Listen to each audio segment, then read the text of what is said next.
Olá pessoal do sétimo ano, vamos aqui entender um pouco e compreender as formas que nós geógrafos, as pessoas que estudam a geografia, certo?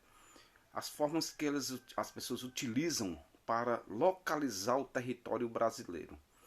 Então, ao longo dessa minha fala aqui, vocês irão compreender que existem algumas formas geográficas de nós compreendermos essa localização e fazermos essa localização do território brasileiro.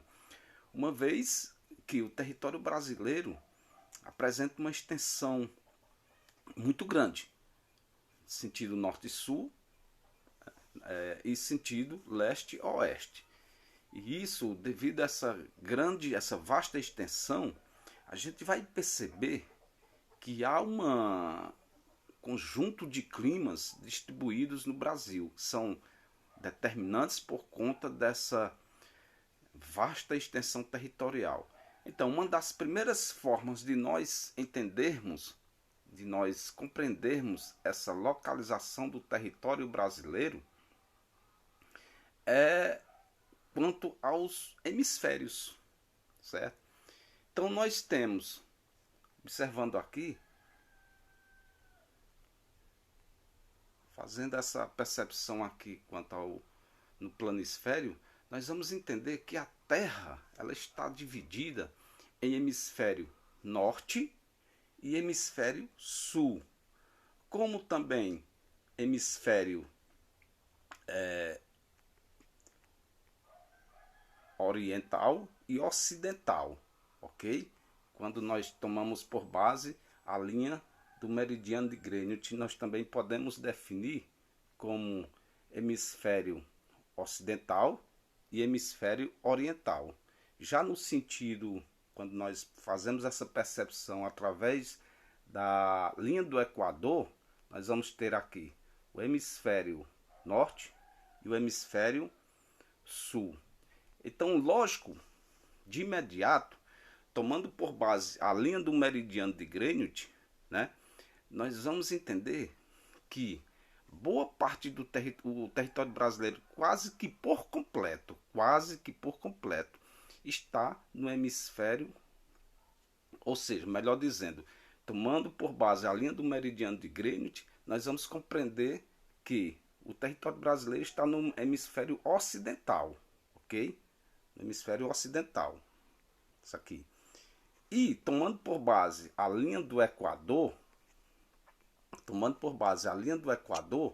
nós vamos compreender que quase por completo o território brasileiro está no hemisfério sul, ok? Hemisfério sul. Por que quase que por completo? Porque a parte do território aqui do Amapá, né, da região norte, está no hemisfério norte. E quanto outra forma de nós localizarmos o território brasileiro é quanto às zonas térmicas. As zonas térmicas, pessoal, são as zonas de distribuição de calor, certo? Que nós observamos na Terra. Então, nós temos três zonas térmicas, que é a polar, que se encontra nas áreas mais frias, né? Tanto no polo ártico como no polo antártico, né? Nós temos as zonas polares. Nós temos a zona térmica também temperada, que são zonas abaixo da zona polar ártica e acima da zona polar antártica. E entre as zonas temperadas, nós temos as intertropical. Essa parte laranja, né? Nós temos a zona intertropical. Então, fazendo essa observação aí, nós vamos de imediato associar, né, e compreender que o território brasileiro também, quase que por completo, está numa zona intertropical, ok? Com exceção de uma parte da região sudeste e região sul. Por que uma parte da região sudeste? Porque ponto do estado de São Paulo, mas ao norte de São, ao sul de São Paulo, o sul do estado de São Paulo está inserido numa zona temperada, como também o extremo do Mato Grosso do Sul está na zona temperada, juntamente com os estados de Santa Catarina, Paraná e Rio Grande do Sul. Esses estados estão inseridos na zona temperada.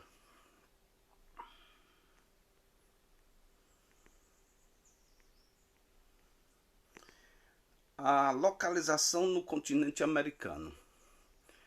Então, olha pessoal, quando a gente observa o continente americano, nós vamos compreender que é um continente de larga extensão no sentido norte e sul, certo? Vai desde as regiões mais frias do Polo Ártico lá no Canadá, certo? Como a região do sul da Patagônia, na Argentina, a Terra do Fogo, né? São regiões frias. Ou seja, regiões, nós vamos entender, nós vamos compreender que o continente americano apresenta é um continente de altas latitudes, e isso aí vai também mais uma vez apresentar uma série de diversidade paisagística no nosso continente. Mas aqui o foco é nós compreendermos a localização no continente americano. E devido a essa larga extensão latitudinal do território do continente americano, ele se apresenta dividido em América do Norte, América Central e América do Sul. E o Brasil, por sua vez, está localizado na América do Sul. Deixamos aqui, né?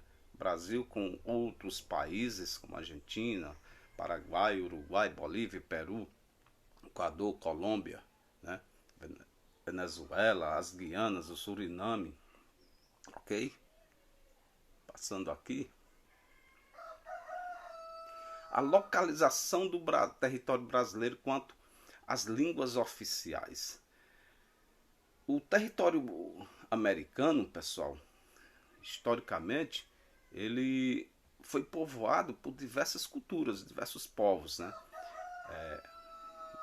Europeus, ingleses, como ingleses e espanhóis, né?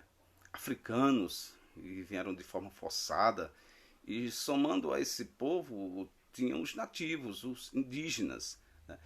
E cada povo tinha seus hábitos, suas culturas, né? E essas culturas elas foram impregnadas no continente americano. E isso resultou-se em uma diversidade linguística. A partir do século XVI, a América começou a ser colonizada por povos europeus, que ocuparam as terras dos habitantes indígenas e impuseram seu modo de vida e sua cultura. A língua é um dos elementos culturais herdados dos colonizadores. Por isso existe atualmente no continente americano países de língua neolatinas e países de língua inglesa e holandesa como idiomas oficiais. Então, países que compõem a América Latina, pessoal, são países que formados pela língua neolatina, e a América anglo-saxônica, que é constituída por países de língua inglesa. Então nós temos aqui, observando aqui, o que é que nós vamos compreender? Que partes da América do Norte é conhecido por a América anglo-saxônica, né? Uma língua de origem inglesa, né? E México para baixo, né? Nós vamos ter a América Latina, países que compõem a língua neolatina. Agora, não convém, essa classificação ela não é tão forte, não é tão segura, porque nós vamos entender que na América do Sul tem países que tem a sua língua oficial é o inglês, né? É o francês, certo? Como a Jamaica, como as Guianas, o Suriname, são países, sua língua é saxônica, anglo-saxônica. Agora, o que eles têm, esses países citados, o que têm em comum, são a questão histórico, social e econômica, ok? E outra coisa é conveniente lembrar também, que muitos dos países, principalmente na América Latina, eles têm uma variedade linguística. Não há predominância apenas de uma língua, né? Os países como Bolívia, por exemplo, são países que têm como línguas oficial o espanhol e a língua indígena, né?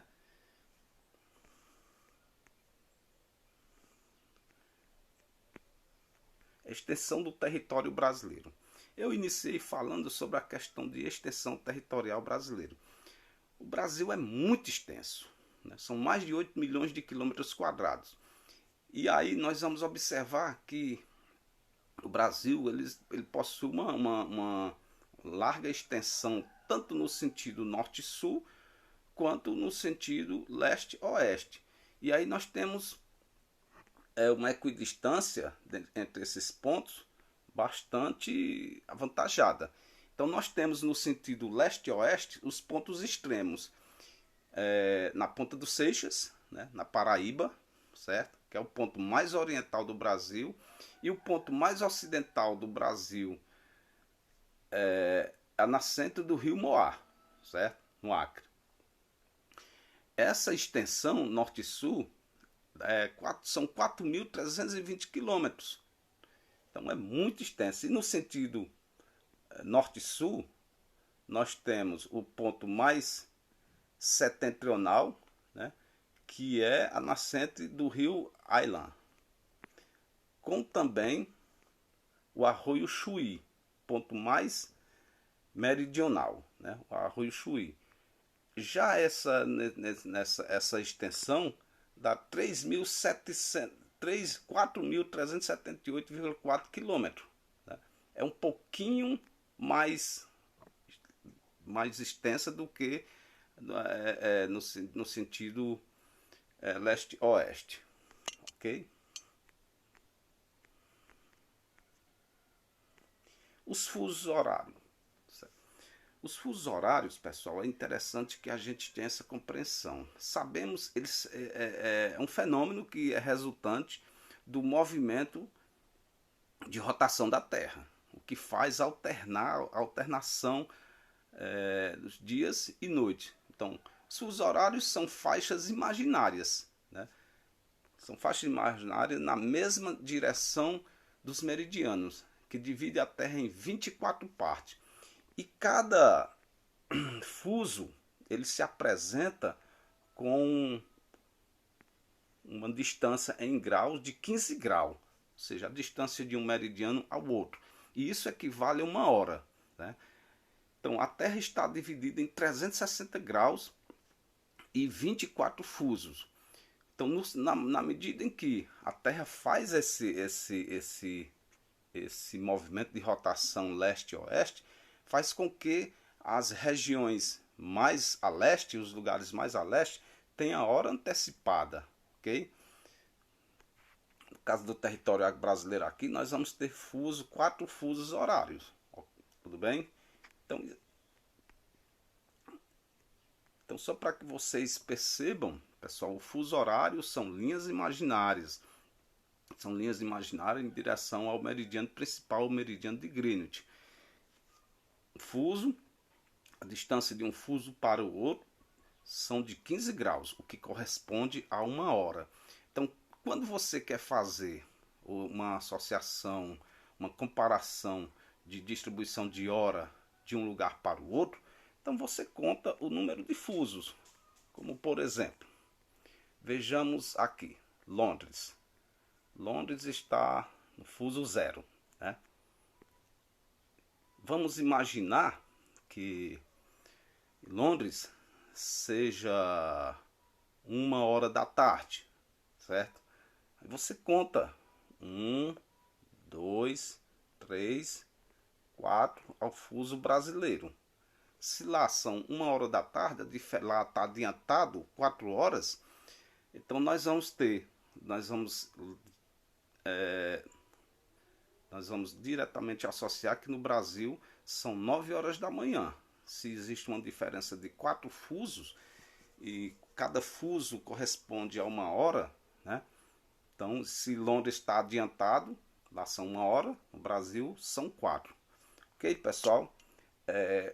Para melhor compreensão de vocês, é interessante que vocês leiam o conteúdo, estudem o percurso, para que haja um melhor aperfeiçoamento. Então, um abraço e até a próxima.